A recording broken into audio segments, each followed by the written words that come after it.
today we will be looking at, we're going to be doing actually different methods of factoring. But I'm just going to draw a bit for 1 second. Like doing these things on live for a little bit, just so I can showcase what goes on behind the scenes.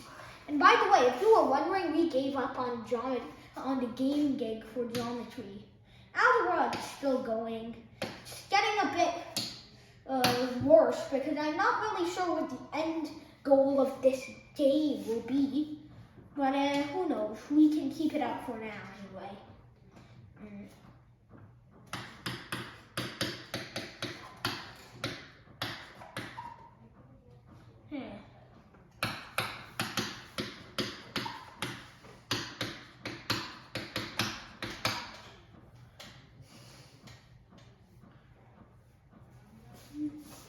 And it's going to, so this, what I'm envisioning in the background, it's like a sort of building for karate that is a factoring. Whoa! That's not what I wanted.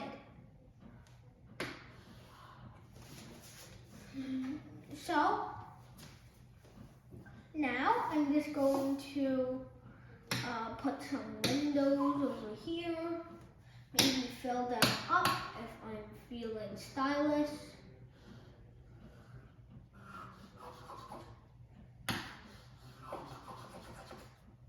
And now, what I'm going to do is draw some bars on the window. Don't want anyone jumping out.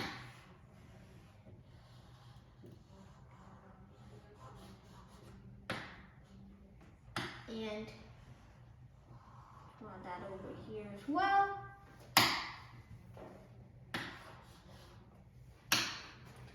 And it's probably not the best drawing ever, but who cares? So we were going to do factoring polynomials. If I'm not wrong. All right. So tell me in the comment, do you like this or do you want me to teach like regularly? So polynomial factoring. All right. So say what? Is this undo button not responding? No, it's going off the side. For some reason, this undo button is just press a button that makes a noise. This weird button. Not even doing anything. Polynomial factoring. Alright, so if you have any friends that you've held off from this right now, then you can go invite them. So, let's do that. And, alright. So if you have any friends that you've held off for a while, invite them now.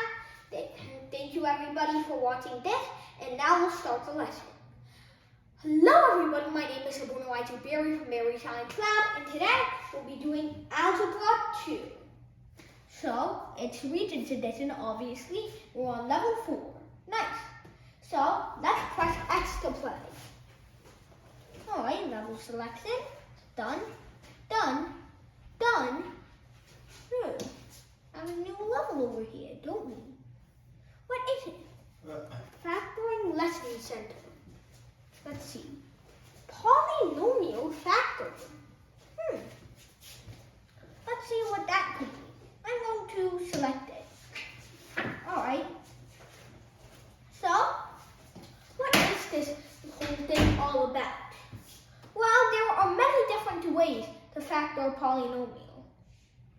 So, you already know of one way. Well, you probably know of one way, which is regular factoring, but we'll review it just to be sure. So So we have x squared plus, so let's say we have, let me think of two numbers real quick. So, x squared minus 2x minus 63 equals 0. So how do we factor? Well, what we do first is we can turn the coefficient of, over here, a, so like there's an invisible 1 that the game doesn't render, we can, so this is a, this is b, this is c. Technically there's an x to the 0th power over here, but that's just 1. So, what is our a? Well, it's 1, b, negative 2, and c, negative 63. Now, what we need to do is we have to find two numbers. So we'll call those two numbers m and n. And those two numbers, m times n, have to be equal to the product of a times c, and m plus n has to be equal to b. Alright, so our two numbers, m and n, multiplied together must equal negative 63 times 1, or in other words, negative 63. And plus n has to be equal to negative 2. So let's try and look at the factors of 63 and see if we can get anywhere with them. So obviously there's 63, there's 1, and let's think of some. There's 3, obviously. Could there be 6? No, there can't be 6. There's 7. No 8. There's 9. No 10, no 11, no 12. Alright, let's think of something. Well, there is 21, but is there any factor lower than that? No, it doesn't seem so. And yeah, I believe that's going to be it for those factors. So 1, 3, 7, 9, 21, and 63. So now, we need to find two numbers over here, positive, that positive or negative can add to negative 2. So 1 and 3, well that could work, but 1 times 3 is 3. We have to use the pairs that will multiply to 63. We could try 3 and, no, 3 and 21, but that doesn't give us negative 2. 7 and 9, maybe that does. We could try 7 and negative 9. That actually seems like a perfect answer. So what do we do next? Well, we can take 2x, and the reason m plus n has to be equal to b is so that we can split b, or this entire term over here, into two terms with m and n as their coefficients. So, for example, plus 7x over here, and then minus 9x. Together they make negative 2x. We're just expanding it. And now, by expanding it, that allows us to make two pairs of terms in which we can find a common denominator. I should probably do this too. So, what is, not a common denominator, but the greatest common factor? So what is the GCF over here? X squared plus 7x.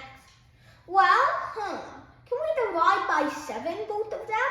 Well, 7x, that would work, but x squared, that wouldn't. Can we divide both by x squared? Well, x squared, that would work, but 7x, that wouldn't. We don't want fractions. So, what can we do? We could try dividing by x after all, because x squared is x times x, and we have 7x. So, we could give it a try. And indeed, if we divide both terms by x, they don't give us any sort of fraction. Nice. So now basically, this entire expression in the green is just x times a certain something. To find that certain something, we take both of the terms here and divide them by x. So we have x plus 7. And now we have minus 9. And now in the other, we have minus 9 in our GCF. So minus 9 x plus 7 equals 0. If whatever's in these two parentheses are not the same, then you've probably done something wrong. You should check if you've got m and n right and if you've done all the math correctly. So now we have x minus 9 times x plus 7 equals 0. Well, there are two possibilities here. First of all, we can divide both sides by x plus 7.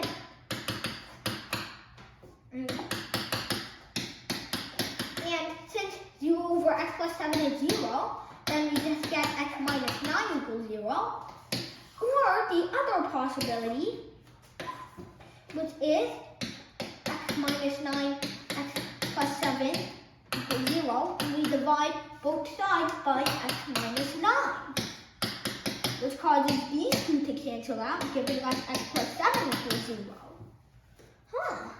So, we have two possibilities for the answer. First of all, x minus 9 equals 0, we add 9 to both sides, so x is 9. However, in x plus 7 equals 0, we can subtract 7 from both sides, we get x is minus 7. So, there are two answers here, negative 7 and positive 9. Strange.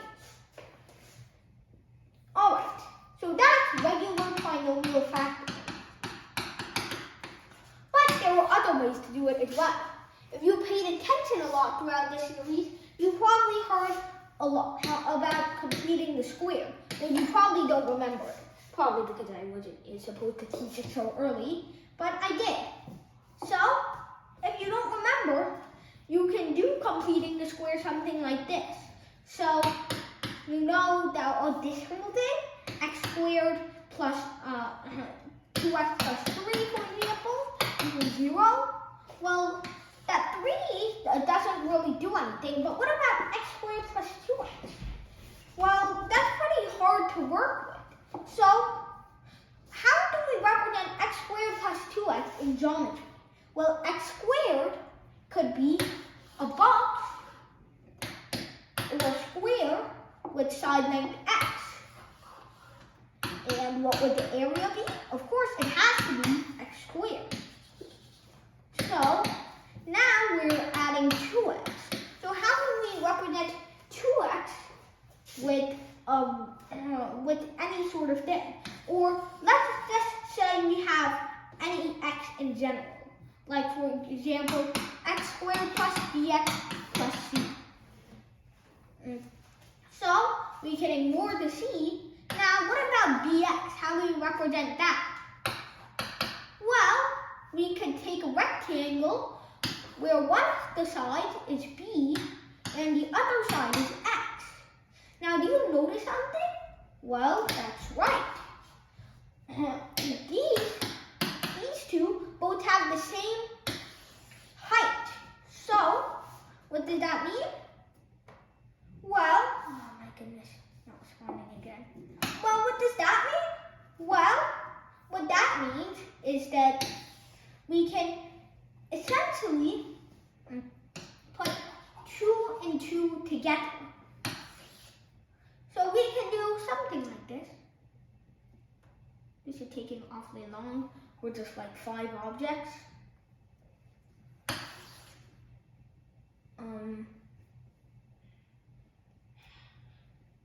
Is the thing glitching? Okay, good. So, we can essentially put 2 and 2 together over here by doing that.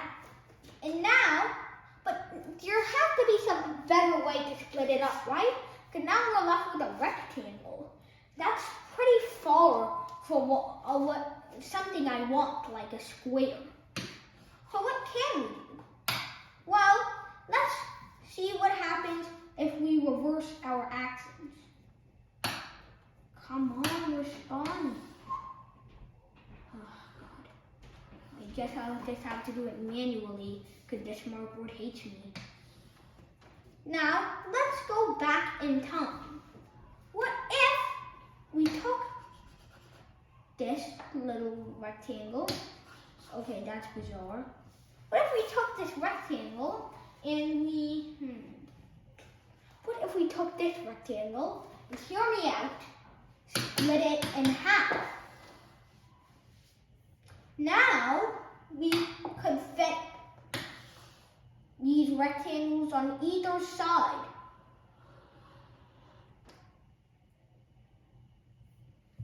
So, I'm going to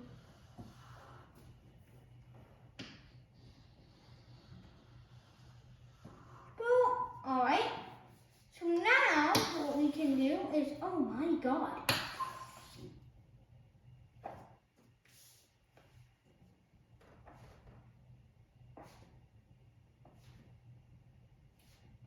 Sorry guys, the smartboard is pretty crappy. Now we can just rotate the eye.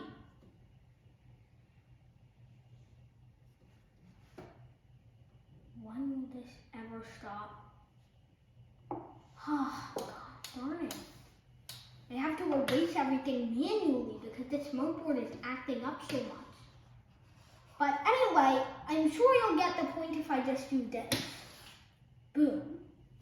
1, 2, 3. In the meantime, I'm going to try and flatten this out.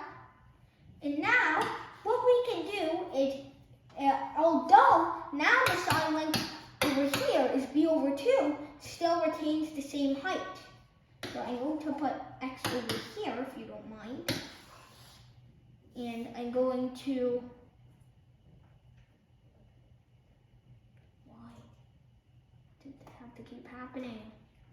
Why can't I just do it? Sorry guys, just being a little insane right now. Sorry. You know what? I'll do it regularly. B over 2, this is x.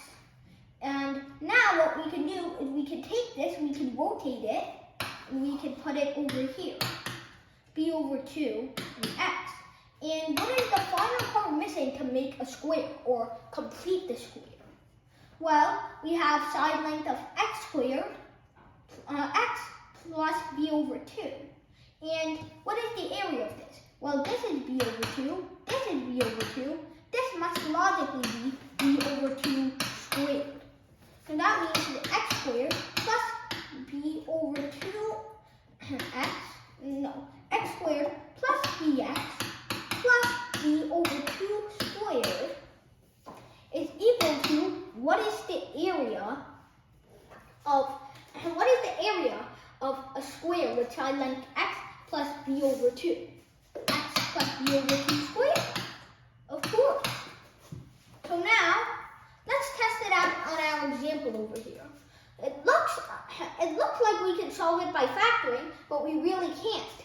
3 has only 1 and 3, and we can't use negative since the product is a positive over here.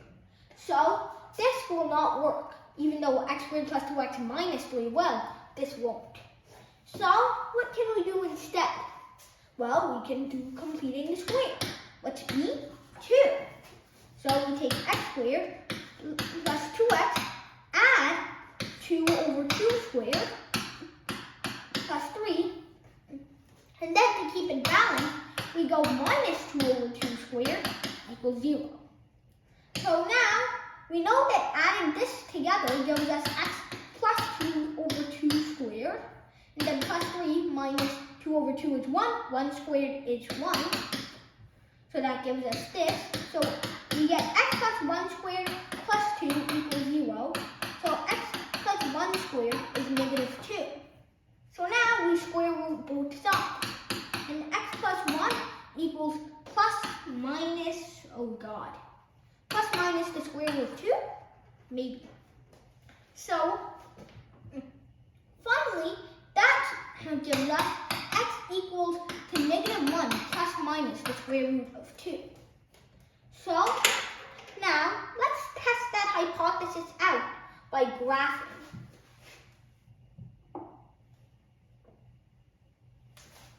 So, let's see. Desmos.com. Sorry. No, that's the graphing thing. So, we have x squared plus 2x plus 3. And it doesn't have a 0. Kind of makes sense because we're square rooting an imaginary number. But now let's try something else in that same field. X squared plus 8x plus 9. Now, first of all, if we test this on a graph, it should have a 0. I believe it will. Yep, it definitely has 2 zeros. But how do we find them? Don't go frame by frame and cheat. Well, we use completing the square. So b is 8 over here, so we take 8 over 2 squared plus 9 minus 8 over 2 squared equals 0. So now we get x plus 8 over 2 squared plus 9 minus 8 over 2 is 4. 4 squared is 16. So we get x plus 4 squared minus 7 is 0. So x plus 4 squared equals 7. We square root both sides, giving us x plus 4 equals the square root of plus minus the square root of 7. So x equals 4 plus minus the square root of 7. Now let's see if that really gives us the results. So what is 4? And then we have to find plus the square root of negative 7. What? Oh, that's probably because I put that. 4 plus 7. 6.6457, blah, blah, blah. And then we have 4 minus the square root. Oh, yeah, that's not the square root button. That's not the square root button either. Square root of 7. 1.35. Let's see. Minus 6.646. That's similar. And minus 1.354. Oh yeah, I probably made a mistake over here at the end when we are talking about. Yeah, I definitely kind of made a mistake here. It's supposed to be x equals negative 4. Sorry, my mistake. But anyway, yeah, I was supposed to subtract 4 from both sides. So that's our answer, x equals -4 plus minus square root of 7. So, I mean, that's another way to factor. Is there a third way? Well, I don't believe so. We're left with these two. One for those that aren't prime, that's easy, and one for those that are not prime, that's considerably harder. But anyway, that's it for today. Thank you everybody for watching. And wait. Let's see what our rating is for today. Well, when you look at that, it's a 3-star. We are awesome, guys. So thank you everybody for watching, and we'll see you next time.